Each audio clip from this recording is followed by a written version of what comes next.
आप सभी को जय मसीह की। मैं आशा करता हूँ कि आप सब प्रभु में आनंदित ही। इस सुंदर सुबह को प्रभु ने हमें दिखाया कि हम कलीसिया मिलकर प्रियों आज प्रभु को धन्यवाद दे सके।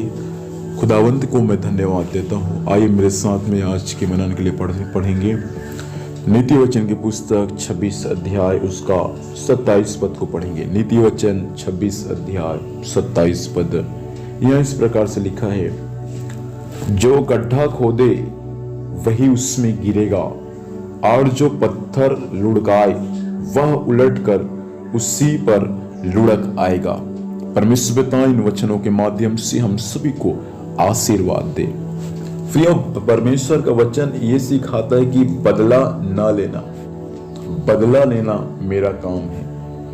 आपके साथ जो कोई भी अत्याचार किए, जो कोई भी आपके विरोध में, आपके परिवार के विरोध में कार्य किए हैं, लेकिन मैं आपसे कहना चाहूंगा बाइबल का वचन ये सिखाता है प्रियो, बदला ना लेना। क्यों? आप बदला ले नहीं सकते, लेकिन आपके बदले में स्वयं परमेश्वर बदला लेगा। इसलिए ये वचन में लिखा है बदला ना लेना, क्योंकि बदला लेना किसका काम है? परमेश्वर का काम है। और यहां पर प्रभु ये सिखाता है कि जो गड्ढा खोदे वह उसी में गिरेगा। मसीह में आने के बाद दूसरों के लिए गड्ढा नहीं खोदना है।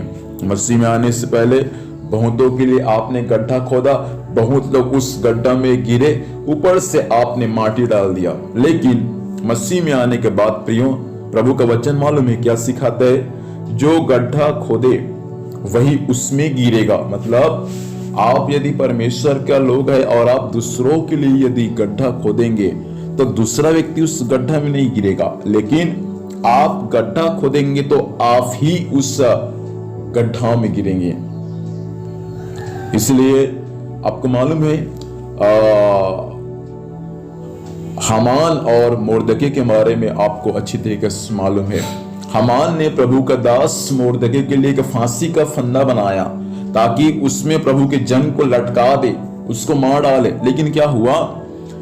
उपवास और प्रार्थना के द्वारा परमेश्वर वहां के दशा को ऐसा बदला कि जिस हामान ने दूसरे के लिए फांसी का फंदा डाला था, उसी हामान को राजा के आज्ञा के अनुसार उसको फांसी के फंदे में उसको डाल दिया गया। क्यों ऐसा परमेश्वर का वचन सिखाता है प्रियो? ऐसा वचन इसलिए बोलता है कि आज भी बहुत सारे मसीही लोग हैं जो एक दूसरे के लिए गड्ढा खोदते हैं, एक दूसरे को मसीह में आगे बढ़ने नहीं देते, एक दूसरे कलीसिया को आगे बढ़ने नहीं देते, एक दूसरे विश्वासी को, एक दूसरे पासवान को आगे बढ़ने नहीं देते। बहुत सारे लोग हैं जो उनके लिए गड्ढा खोद के रखते हैं। लेकिन आप हो सकता है मुझे कहीं से भी सुन पा रहे, भारत के जिस कोने से भी आप मुझे सुन पा रहे होंगे या दुनिया के जिस कोने से पा रहे होंगे, परमेश्वर आपसे ही कहना चाहता है किसी दूसरे के लिए गड्ढा ना खोदे।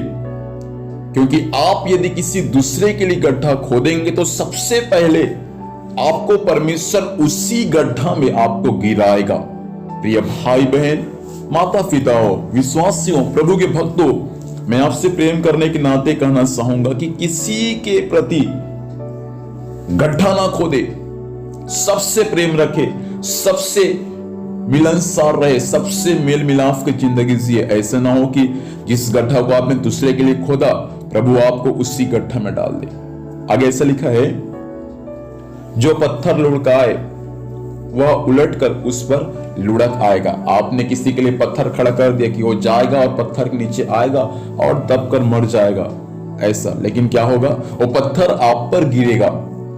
जिसके लिए आपने पत्थर को लगाया वो पत्थर उस पर नहीं गिरेगा, लेकिन वो पत्थर आप पर गिरेगा।